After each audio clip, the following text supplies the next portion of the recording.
Hi అండి, అందరికీ నమస్తే. ఈ శ్రీ శక్తి పిరమిడ్ మెడిటేషన్ ఛానల్కు అందరికీ స్వాగతం, సుస్వాగతం. ముందుగా మనందరి గురువుగారైన బ్రహ్మర్షి పితామహ పత్రిజకేనో పత్రి మేడం గారికి నా ఆత్మపూర్వక ధ్యానాభివందనాలు తెలియజేసుకుంటూ, అలాగే వీక్షిస్తున్న వారందరికీ కూడా నాకు సహాయ సహకారాలు అందిస్తున్న వారికి అందరికీ కృతజ్ఞతలు, ధన్యవాదాలు. సో నేను ఒక చిన్న ఆలస్యం జరిగిందండి ఈ పుస్తక పఠనంలో భాగంగా వాక్షేత్రం అని. ఎందుకంటే ఇంట్లో బాధ్యతలు అన్నీ కూడా నెరవేర్చుకుంటూనే మనం ఇది కూడా చేసుకోవాలి కాబట్టి. అలాగే మేము కర్తాలకి వెళ్ళి రావడం కూడా జరిగింది. సో అందుకే చిన్న గ్యాప్ జరిగింది. నేను అందరికీ కూడా కర్తాలకి ఆహ్వానం అని మన ఛానల్ తరఫున చెప్పాను. సో మరి ఎంతమంది వచ్చారో మేమైతే చాలా బాగా ఎంజాయ్ చేసాం. ఎందుకంటే కడతాల్లో మొట్టమొదటిగా మాకైతే ఆడవాళ్ళుగా మాకు గుర్తొచ్చేది ఏంటంటే అది ఒక పుట్టినిల్లు మాకు అని. ఎప్పుడెప్పుడు మళ్ళీ నెక్స్ట్ ఇయర్ వస్తుందా, కడతాలకు వెళ్దామా. సో ఎందుకంటే అంత ఫ్రీడమ్ ఉంటుంది అక్కడ. సో అలాగే అక్కడికి వెళ్ళాక ధ్యానం, సో ఆ మాస్టర్స్ యొక్క అనుభవ జ్ఞానం అందుకోవడం, అలాగే ఒక పైమాకి సపోర్ట్ చేసే ఒక రెస్పాన్సిబిలిటీ పర్సన్గా సో అక్కడ పైమా గురించి ఆ స్టేజ్ పైన నాకు మాట్లాడే ఒక చక్కటి అవకాశం రావడం నాకు ఒక గొప్ప అనుభూతిని అందించింది ఆ కర్తాల్ స్టేజ్. సో ఎంతో అదృష్టం అండి ఆ స్టేజ్ పైన నిల్చొని అలా మాట్లాడగలగడం, ఒక 2 పదాలైనా కూడా. So happy. అందుకే నేను మీతో ఇలా పంచుకుంటున్నాను. సో ఫుడ్ అందరికీ ఇష్టమైనది. నెక్స్ట్ ఇంకా మనకి ఫుడ్ కదా. ఎస్, ఆ ఫుడ్ కూడా ఎంతో అమృతమయంగా ఉంటుంది. ఎందుకంటే మా ఆడవాళ్ళకి ముఖ్యంగా నెక్స్ట్ ఏం చేయాలి, వంట ఇది చాలా అది చాలా అన్న తాపత్రయాలు అవన్నీ ఏముండవు. హ్యాపీగా అక్కడికి వెళ్ళి తిరగడం, ధ్యానం చేసుకోవడం, వెళ్ళి హ్యాపీగా ఆ అమృత ఆహారాన్ని ఆస్వాదించడం, అంతే కదా.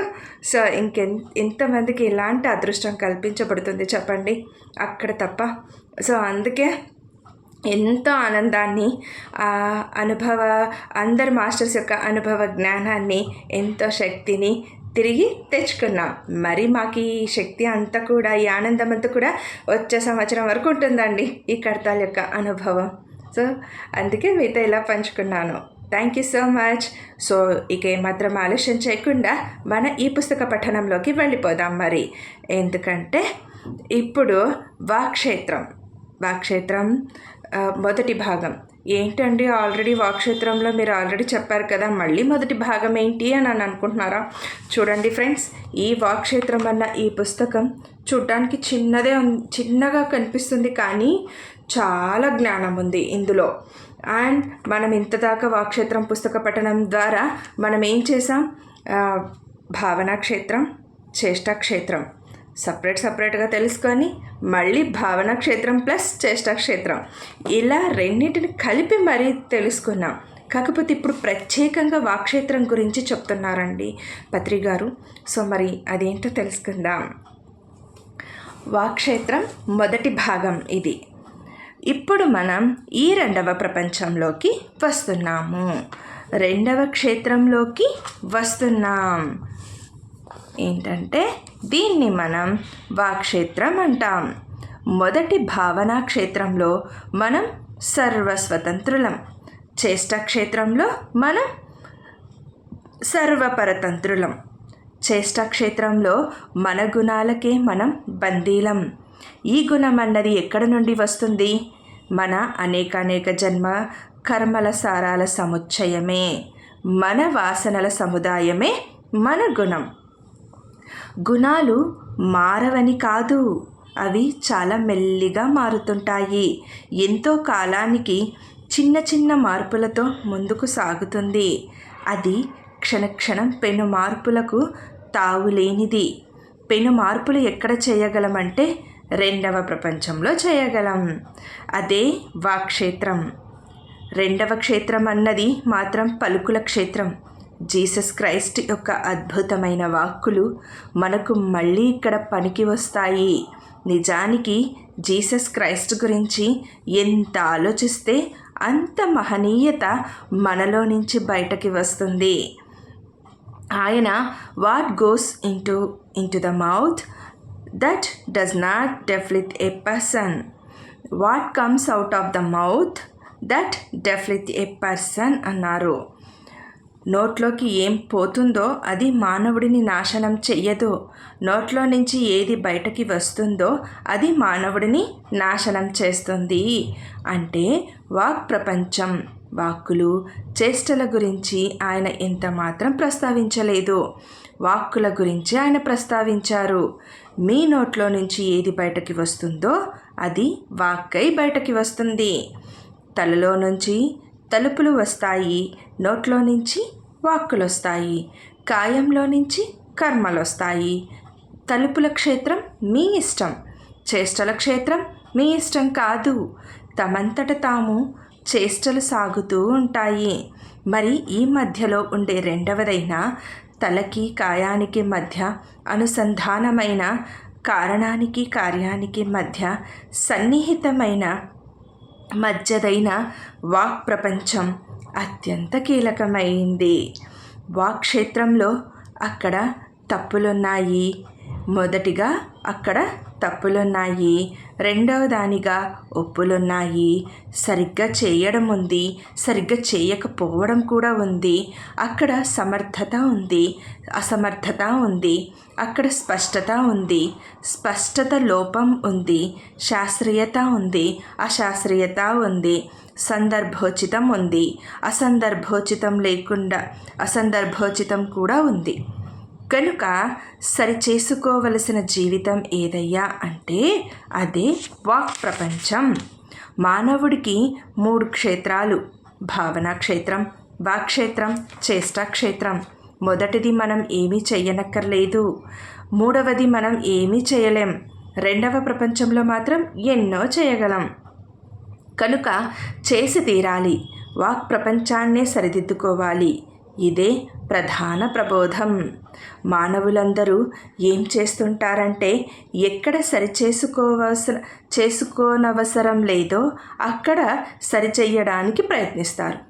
ఎక్కడైతే సరిచెయ్యలేమో అక్కడ సరిచెయ్యటానికి ప్రయత్నిస్తారు. 2 అజ్ఞానపు చేష్టలే, జ్ఞానపు చేష్టలు కావు. ఏమిటి నిజమైన జ్ఞానపు చేష్ట అంటే రెండవ క్షేత్రమైన వాక్క్షేత్రం మొత్తం సరిచేసుకోవాలి. భగవద్గీతలో మొదటగా అర్జునుడు తన విషాదమంతా వెళ్ళగక్కున్నాడు. ఆ విషాదం ఎక్కడి నుండి వచ్చింది అంటే అజ్ఞానపు మాటలు. వాడు నా తండ్రి, వీడు నా గురువు, వాడు నా సోదరుడు, వాళ్ళను ఎలా చంపాలి? వాస్తవానికి ఎవడు నీ తండ్రి, ఎవరు నీ సోదరుడు, ఎవరు నీ తాత, ఎవరు నీ గురువు? భజగోవిందంలో శంకరాచార్యులు వారు కస్త్వం కోహం కుత ఆయుతః కామే జనని కోమే తాతః, ఎవరు నీ తల్లి, ఎవరు నీ తండ్రి, ఇదంతా కూడా స్వప్నం నాయనా అన్నారు. అర్జునుడు విషాదం వెళ్ళగక్కితే కృష్ణుడు స్టాప్, హే అర్జున్, ఆ బాత్ నహి కర్నా, నువ్వు తప్పుగా మాట్లాడుతున్నావు, నీ మాటలు నువ్వు సరిచేసుకో, నీ మాటలు సత్యదూరం, నీ సత్యవాక్కులేమిటో నేను చెప్తాను అని చెప్పేసి అద్భుతమైన గీతామృతం ఇచ్చారు శ్రీకృష్ణ భగవానుల వారు. అర్జునుడి విషాదయోగం అర్జునుడి వాక్క్షేత్రంలో నుంచి వచ్చింది. శ్రీకృష్ణుడి భగవద్గీత శ్రీకృష్ణుడి వాక్క్షేత్రంలో నుంచి వచ్చింది. శ్రీకృష్ణుడు అర్జునుడి వాక్కులను సరిచేయటానికే పూనుకున్నాడు, కానీ అతని చేష్టలను కాదు.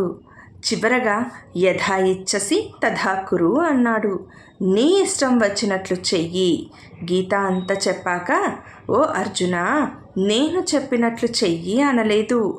ఎందుకంటే ఎవరి కర్మలను, ఎవరి చేష్టలను మనం సరిచెయ్యలేము. అది అసంభవం. కర్మల్లో, చేష్టల్లో మనం సర్వపరతంత్రులం, భావనల్లో మనం సర్వస్వతంత్రులం, వాక్కుల్లో మనం సర్వస్వతంత్రులము కాజాలదు, సర్వపరతంత్రులము కాజాలదు. మన వాక్కులు సత్యవాక్కులుగా ఉండాలి. అవి బుద్ధితో సరిచెయ్యబడి ఉండాలి. బుద్ధియుతమైన వాక్కులు ఉండాలి, బుద్ధిరహితమైన వాక్కులు ఉండరాదు. శాస్త్ర ధోరణిలో ఉన్న వాక్కులుండాలి. సైంటిఫిక్ టెంపర్ ఉన్న వాక్కులుండాలి. శాస్త్ర ధోరణికి వ్యతిరేకమైన వాక్కులు ఉండకూడదు. అది నిందించదగినది, ఖండించదగినది, తృణీకరించదగినది, పరిత్యజించవలసినది. కనుక మన పిరమిడ్ మాస్టర్లు ఏం చేస్తుంటారంటే, ఎవరైనా సరికాని మాటలు మాట్లాడుతూ ఉంటే సరిగ్గా మాట్లాడవయ్యా అంటాం, మాటలు సరిచేసుకో అంటాం. కృష్ణుడు అర్జునుడితో అదే అన్నాడు. నువ్వు ఏడవకూడదని దానికోసం ఏడుస్తూ గొప్ప గొప్ప మాటలు నాకే చెప్తావా? నీకేం సమర్థత ఉందయ్యా గొప్ప గొప్ప మాటలు మాట్లాడటానికి? నువ్వు గొప్పవాడివైతే కదా నీ లెవెల్కు తగ్గ మాటలు మాట్లాడు. నీ లెవెల్కు తగని మాటలు మాట్లాడవద్దు.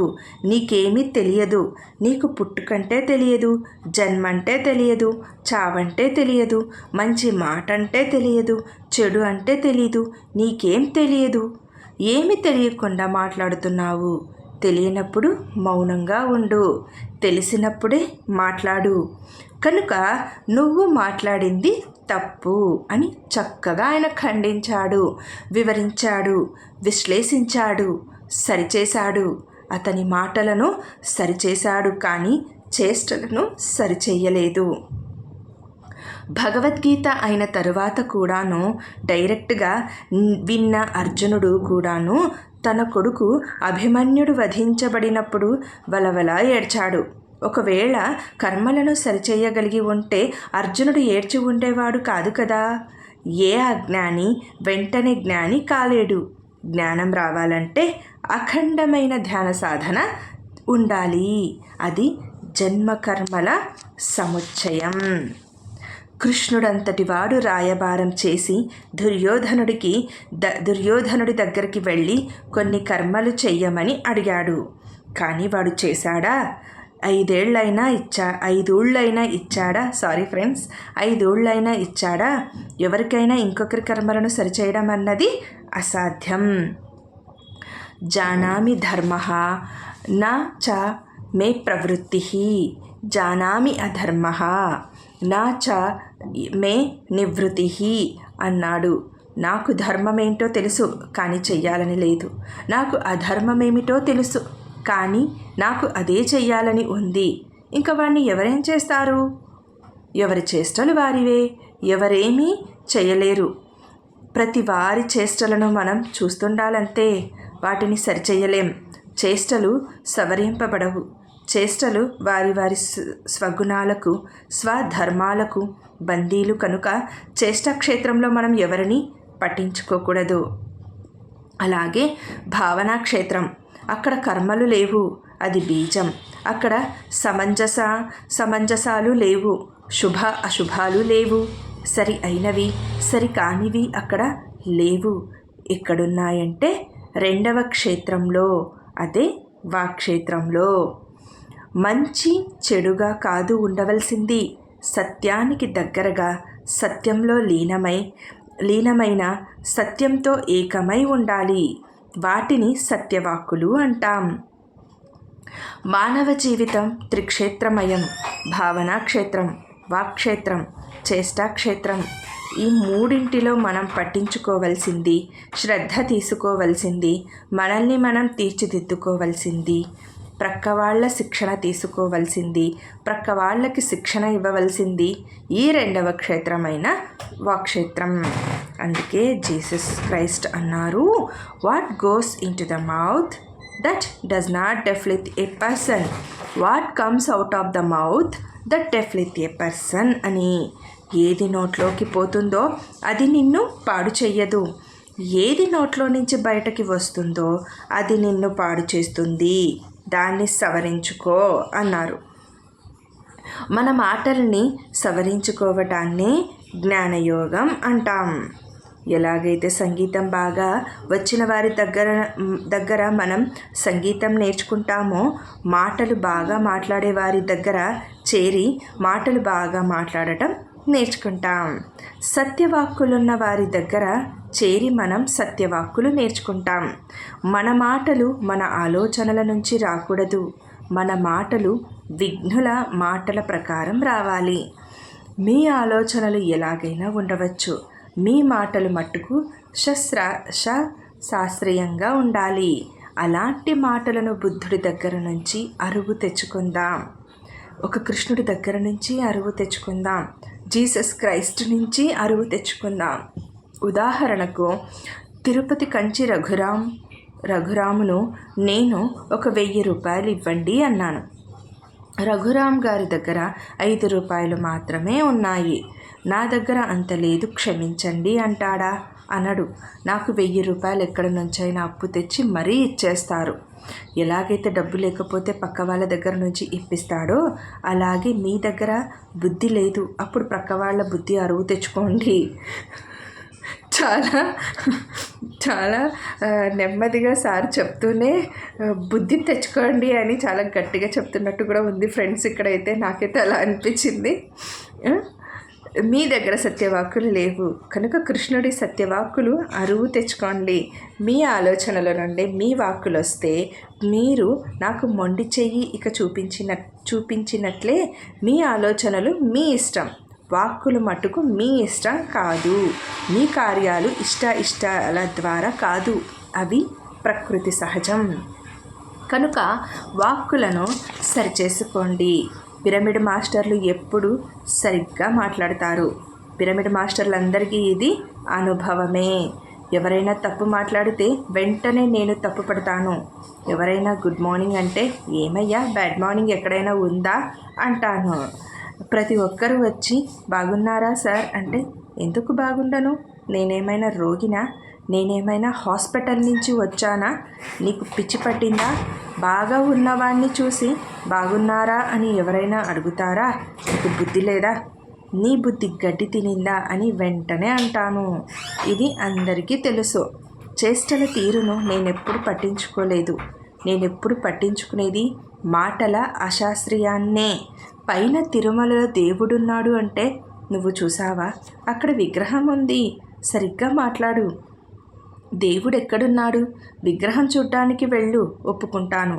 దేవుణ్ణి చూడటానికి వెళ్ళానంటే తప్పు. కనుక అవి సత్యవాక్కులు కావు అంటాను. మానవ జీవితం, మానవ ప్రపంచం త్రిక్షేత్రమయం.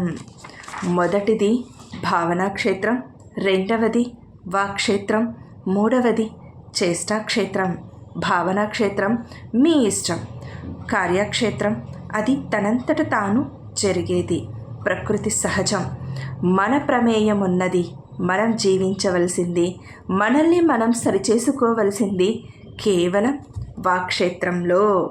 ఇది వాక్క్షేత్రం గురించి సమగ్రమైన సంపూర్ణమైన విశ్వరూపం.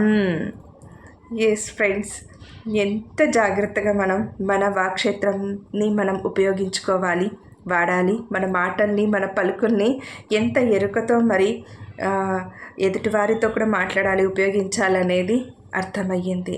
ఎంత క్లుప్తంగా సార్ మనకి ఒక్కొక్క పదానికి అర్థం తెలియచేస్తూ ఉదాహరణలతో సహా మనకు తెలియచేశారండి మన గురువు గారు పత్రి గారు.